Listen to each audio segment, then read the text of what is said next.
Before I go blazing through the rest of the details about the failed bearing on the Hyundai Elantra, I wanted to quickly go back over what this thing is, because I'm sure there are a lot of new subscribers and people who are unfamiliar with it. I'm sure plenty of them are wondering why in the world I'd fix this thing. Jamie bought it as a non-running roller dragged straight out of the junkyard for next to nothing. If it's possible to ignore the cut-up front Subaru bumper, this is exactly what it looked like when he got it. Oh, and minus the Nissan Altima steel wheels. Those were selected in order to clear the Expo brakes and host a slightly larger tire. It has super low miles for its age, and everything in it works but the AC. And it costs only a few $100 to build this thing, including the auto-to-manual swap. This car was built completely from used, recycled, and junk parts from dozens of different cars, including Eagle, Hyundai, Mitsubishi, Subaru, and Nissan. There are parts from 1.6-liter engines, there are parts from 1.8-liter engines, there are parts from 2 and 2.4-liter engines, there are parts from minivans bolted to this thing to make it all work. It's a flippin' mosaic of a car, for crying out loud, and that's what's so awesome about it. You'll find factory rubber intake hoses from a 1G DSM under the hood, as well as a stock 14B turbo. The block had been used in several other project cars prior to this one, and it even laid out in a field in the weather for 2 years with the head off of it right before this build. It was filled with 2 gallons of water and another gallon of what looked like a Frosty. Despite severe pitting of the cylinder walls from being filled with water, the bearings looked good. They looked perfectly fine with 60,000 miles worth of wear, so Jamie reused them. He just honed the living daylights out of the bores to get rid of the pitting, wire brushed the rods, and put it all back together with 30 over generic Galant pistons. But now it's just a beast on the street. This car ran mid-13-second quarter-mile times when it finally landed in my driveway, and despite the fact that I've now blown a rod bearing, I'm going to fix it because it's still got plenty of life left to live. It's a kick in the pants to drive this thing, whether you're on the track or on the street, because it makes tons of low-end power, and it comes on instantly. Up high, it kind of falls on its face, and we'll look at why that happens in just a minute. But nobody can explain as well as the guy who built it why it's such a freak of nature, so here he is. I've calculated, looking at some charts that have chamber sizes on the 1.6 head and the 2-liter head, and with the compression ratio of the stock 2-liter non-turbo, and then subtracting the chamber difference for the 1.6 head, somewhere around 9.8 to 10.2 is what the actual ratio should be, depending on how much of the cylinder head was removed. The head was done so long ago. I think I literally built that head 10 years ago. It's already got 60,000 miles on the rotating assembly and the head. And what car did you pull that head off of? That head came off of a 1.6 Elantra, like a 92. The block, I believe, came out of a DOHC Galant. Honestly, of all the builds I've done in the past 10 years, I'm actually more satisfied with this one than I am with any other thing I've put together. Well, that's because it's probably the least expensive one that you've ever done. I mean, this is all made out of parts of other cars. Some of them are 20 years old. Literally a box of scraps from many other cars put together. I mean, there's absolutely no brand new parts on here. And there you have it. Other things to note, it's using 1.8-liter cams with the intake cam retarded 10 degrees due to the center lines being different. But if you were listening, Jamie dropped a major key phrase. He said it was between 9.8 and 10.2 to 1 compression, depending on how much was removed from the head. That was based off of known service limits and combustion chamber volumes. So how much was removed from this head? I have no idea what this thing's been through so far, but at the first glance, that teardrop looked awfully shallow to me. The teardrop can be an indicator of how much machining the deck has seen already, and my first guess looking at it is that it's been through quite a bit already. If you remember in my Cylinder Head 103 Deck Tech video, we covered the teardrop oil supply on the face of the deck in great detail, and how it's affected by milling. We learned that the stock teardrop depth for a 2G head is between 73 and 101 thousandths of an inch. I don't know what a 1.6 liter is supposed to be, but I do know that the lifters, rockers, and valves are the exact same part numbers. Why should a hydraulic valve train with the same parts have a different teardrop? So I squeezed a set of calipers under here to measure the depth of the teardrop, and I got an astonishingly tight 26 thousandths of an inch. Of course, the thickness of the crushed head gasket adds to that, but this is entirely too narrow to adequately supply the lifters with oil. This is horrible. Remember what this thing is bolted down to. It's a NA4G63 no oil squirter deleted balance shaft block. It's missing 7 galleries off the main oil gallery, and it can't bypass oil pressure through the turbo because the head's the turbo's oil feed, not the oil filter housing.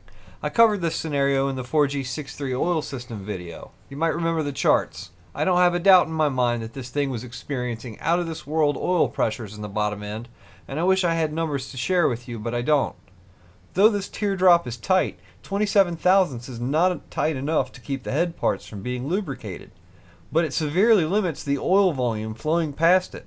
With restriction like this at the head, it's no wonder the car falls on its face at high RPMs. It's got nothing over 6,000. It's because there's not enough oil flow to keep the HLAs blown up, and it's losing lift as a result. I'm lucky it didn't starve the turbocharger of its oil supply. If you look around the rest of the engine, it's just dripping with character. It's as if every nut and bolt on it is crying out, "I don't belong here!" Just like the oil pan bolts I showed you in the last video, bolt lengths can be corrected simply by running a nut down on another bolt. Either that or add washers. Add extra grounds if you need them. It doesn't matter if it works. It all adds to the spare parts theme of this build. No turbo coolant return on the water pipe? No problem. Just use some 5/8 inch hose and a brass Home Depot tee to splice it off of the fast idle air valve. Worm gear clamps work better than the factory clip-ons, and I bet that these are even reused from something else. There's nothing wrong with this turbo mechanically. Zero thruster shaft play. It might have seen a few flakes or bearings go through it, but I really doubt it. I'll check it out and see, but based on its oil supply and how well the Mobil 1 filter caught all the trash picked up by the oil pickup, I think it's going to be just fine. But it's not perfect. See if you can catch what's wrong with it. I ordered all the parts I needed to fix this thing based off of what I found on New Year's Eve. Most of what I needed was already here on my shelves, but reserved for another project. I just went ahead and ordered what the Hyundai needed because I'd have to replace it anyways. The more I look at this thing, the more things I want to change or fix. And with some parts I'll have to, but I'm going to do the best I can to only improve what's already there and to change as little as possible. Where we left off, we found that the number 1 rod bearing failed. The crank looked pretty good aside from number 1, but there's no real way to know until you pull the main caps and measure everything. I left the crank in the block that night because I knew that that was the worst of the damage, and because I knew I'd be replacing the main bearings anyway. So I didn't bother taking off the front case. I knew there was lots of cleanup to do still, and to take the crank out you have to pull the front case as well as the rear main seal and go through the oil pump. That's messy. I'd figured I'd save that, and that's where we're going to start today. We're going to scrutinize this failure to prevent the next one. I like to clean the oil pan surfaces prior to removing the front and rear crankcase housings because the machine surfaces meet up flush and it makes it so much easier than chasing it around on my workbench. I'm just using a Harbor Freight gasket scraper, and in a minute I'm going to detail it with a razor blade. You don't have to be neat because you're going to have to clean out the whole engine anyways. Some of you might have missed in the last video where I took the rear main seal bolts off after the flywheel came off. If you didn't take those bolts out right then, or you wait until after bolting the block to the engine stand, then you're going to chase all the angels away while you're trying to remove them. You learn this by getting that wrong only once. You always want to remove those bolts first. DSM oil pans are designed not to need a gasket, but rather to use a 1/8 inch Mitsubonder equivalent gray RTV bead all the way around the pan and the bolt holes. Your local parts stores will sell you an actual gasket for it, but that doesn't mean it's correct. The pan has detents for a liquid sealant. This one looks like it got about a 1/4 inch bead, and despite all the fasteners being completely wrong on this one, this thing had the driest, most non-leaky, hardest to separate oil pan I've ever encountered. Good job, Jamie. I left the timing tensioner tool in. Yes, I finally got to use it. Yes, I like it. Huge time saver indeed. The tensioner's got to go, but since it's already compressed, it needs a pin to keep it secured. I've got a 1/16 inch Allen wrench right here, and it's a tight fit, but if you fight with it, you can get it through all 3 holes to lock it down in position. You need a hardened steel pin for this, and if you didn't save one from another tensioner, or if your pin is already in another tensioner because you have too many DSMs broken on your property, then this is about the best you're going to find to do this with. It has to be sturdy. A paper clip will never cut it. Putting a pin through it now prevents you from having to compress it later in a vise, but either way you have to remove the tensioner in order to take the front case off because it's bolted down through the front case. I'm not going to spend a terribly long time bagging and identifying bolts, and this is one of those instances where it's not wrong to do that because I doubt many of these bolts are even from this engine to begin with. I'm not taking off the engine mount or the water pump. Those are fine. The oil filter housing has to go. Unfortunately, this car didn't have an oil cooler, so cleaning that out will be a piece of cake. I have to remove the crank sprocket and the oil pump sprocket, which I forgot to break loose while the belt was on it again, daggone it. But first, I'm still fighting this crank pulley bolt. Alright, so neither the electric impact or the pneumatic impact did the trick. So I have another solution. This is an interesting product. If you read that bottom line, it says, well, we'll read this whole paragraph. A scientific discovery reduces the surface tension so that this amazing solvent creeps into openings as small as 1/1,000,000th of an inch. 1/1,000,000th of an inch. With a creeping agent like that, I don't know how they keep it in the can. Glove up, people. This penetrating oil has no equal. This is the stuff that you don't need to leave soaking overnight. You've probably seen Stacy David plug this product, and that makes me think better of him. There's mud dauber's nests all the way around that. That's what's inside those holes. What a pathetic existence, packing your kids into little holes with mud. Some insects' babies. Parenting at its worst. I bet they got pretty dizzy. Anyway, no signs of oil leaks on the crank seal, which is a good thing. I still bought another one for it because anytime you're going this deep into the block, it doesn't make sense not to replace it. Same goes for the oil pump gear seal. The only upgrades this engine is going to receive are factory gaskets and seals, and replacement parts for whatever's missing. But just because I'm trying to change as little as possible, it doesn't mean I'm not doing this kind of preventative maintenance stuff while I'm in here.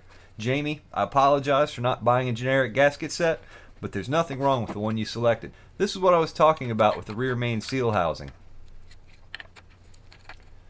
That's a whole lot easier when the bolts aren't there. With the rear main seal and the front case free, we're 10 bolts, a thrust main cap, and 2 suitcase handles away from getting the crank out. I didn't verbalize my predictions on camera of what we're going to find, and you'd never be surprised if I got it right in the voiceover.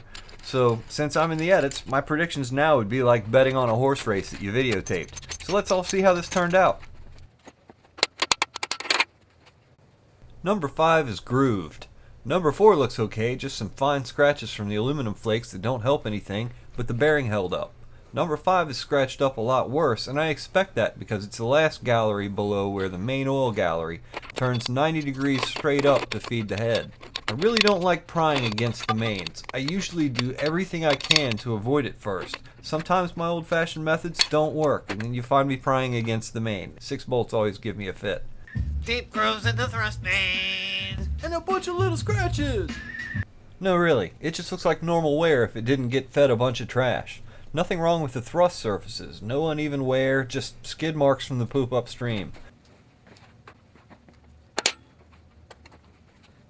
It looks like the number 1 main got a good groove from a piece of the number 1 rod bearing. Lots of fine granular stuff embedded. Number 2 doesn't have any grooves or uneven wear, just a bunch of junk embedded in it because it's next in line from the poop.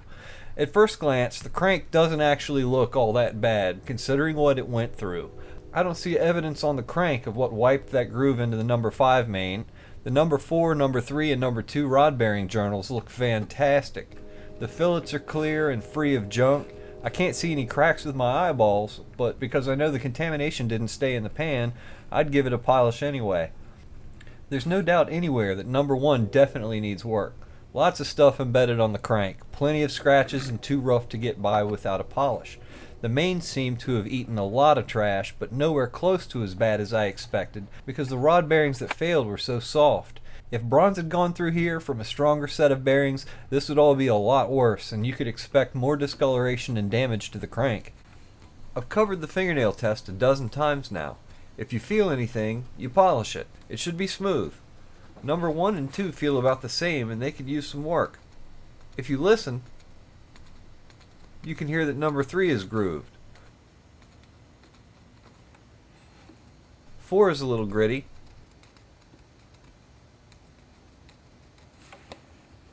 5 is perfectly fine, which is weird because the bearing was grooved hard. That one's fine. Nothing wrong with 4, 3, or 2 on the rod bearings, but number 1 is just toast. All of this could polish out, but whether or not the crank and rods are within spec still needs to be verified. This is my favorite place to inspect for anything being out of round on the crankshaft. Uneven wear across the bearing face would indicate a problem with the shape of the crank journal, how true the crank is, how straight the bearings installed were, and if there's any taper across the face of the journal. You'd look for a shiny spot wherever the load is uneven. I have to say there's nothing wrong with the alignment of this crankshaft, just indentions from the fine particulates of rod bearing babbitt.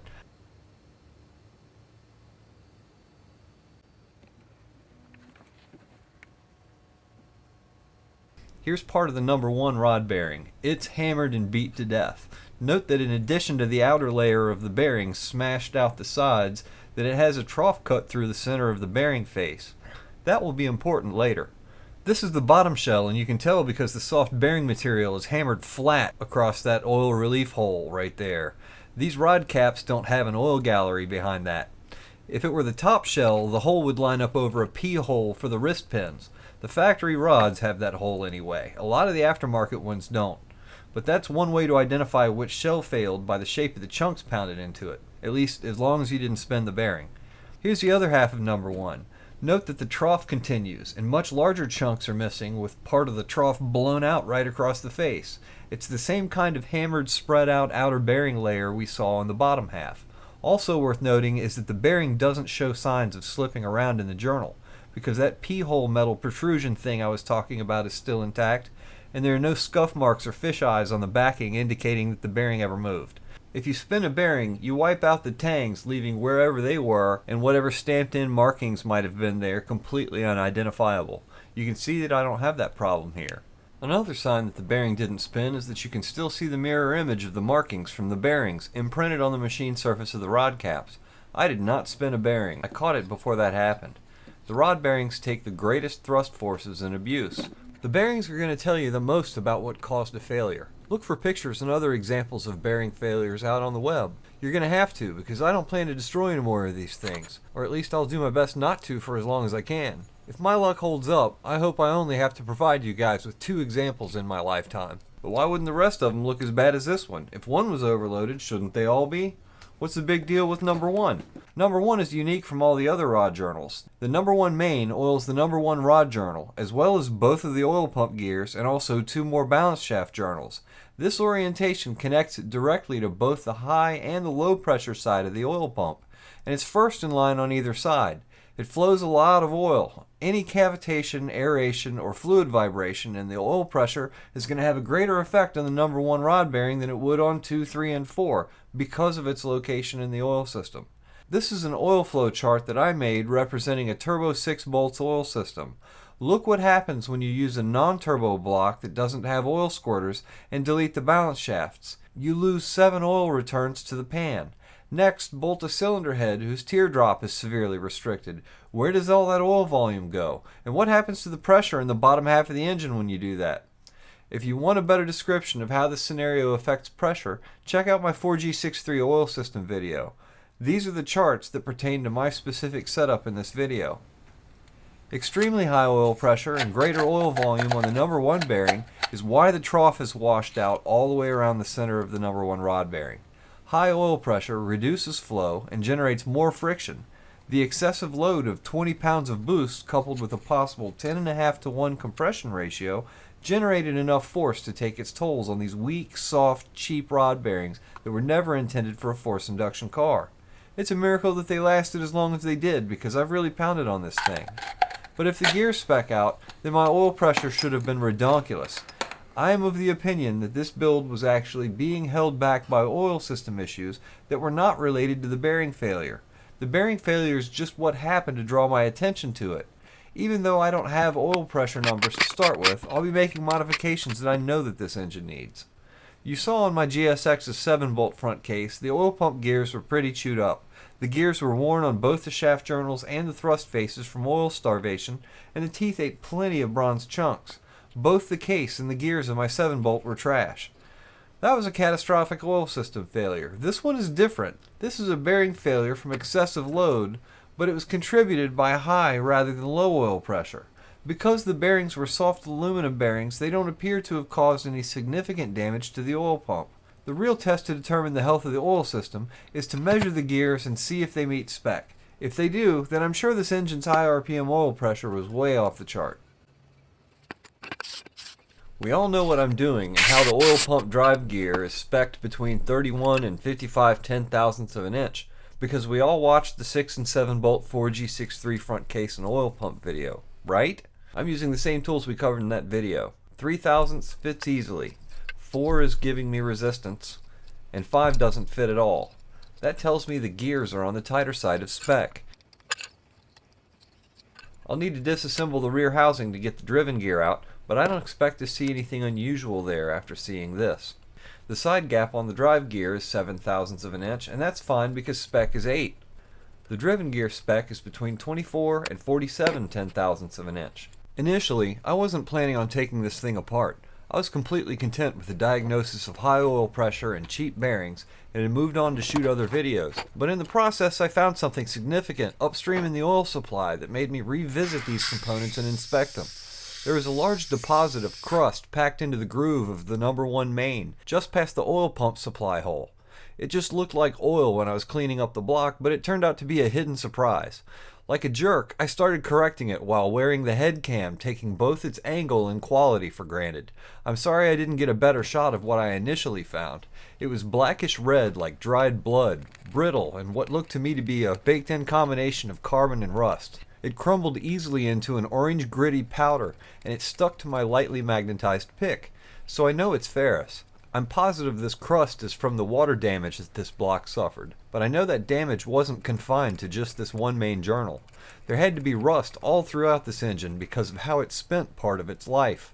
It looks to me like it was deposited here, and I'll explain why.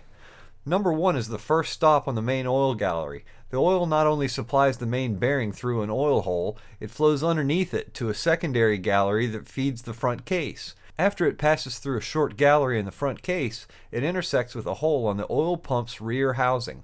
That hole feeds the balance shaft or the stub shaft, depending on which one you have, and then passes through a groove in the journal to another hole on the opposite side of the shaft. From that hole, which is around the rear journal of the oil pump driven gear, oil passes through the gear itself, through a drain hole behind the oil pump seal, and then straight into the oil pan.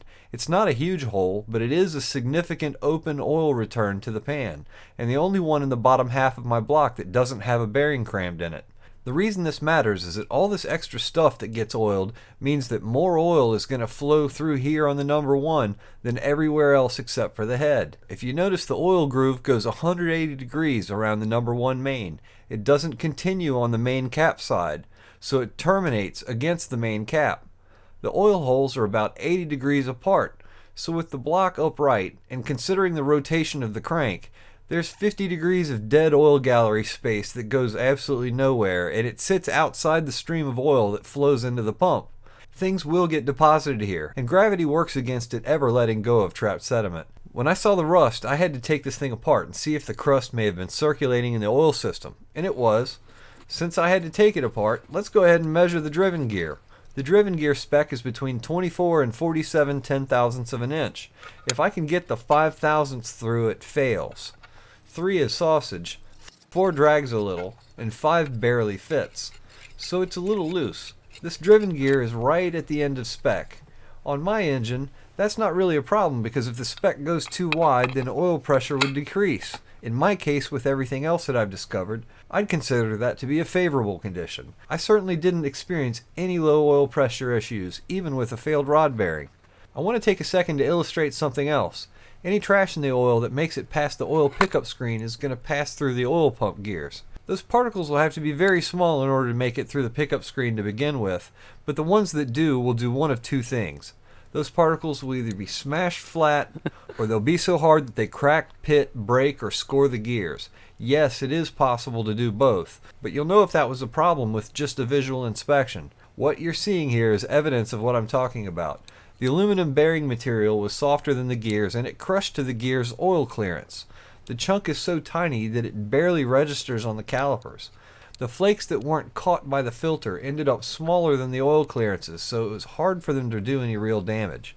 Though the gears don't have any outstanding wear on them, the housing on the other hand looks really discolored. It's got some brown stains around where the oil groove lined up on this homemade stub shaft.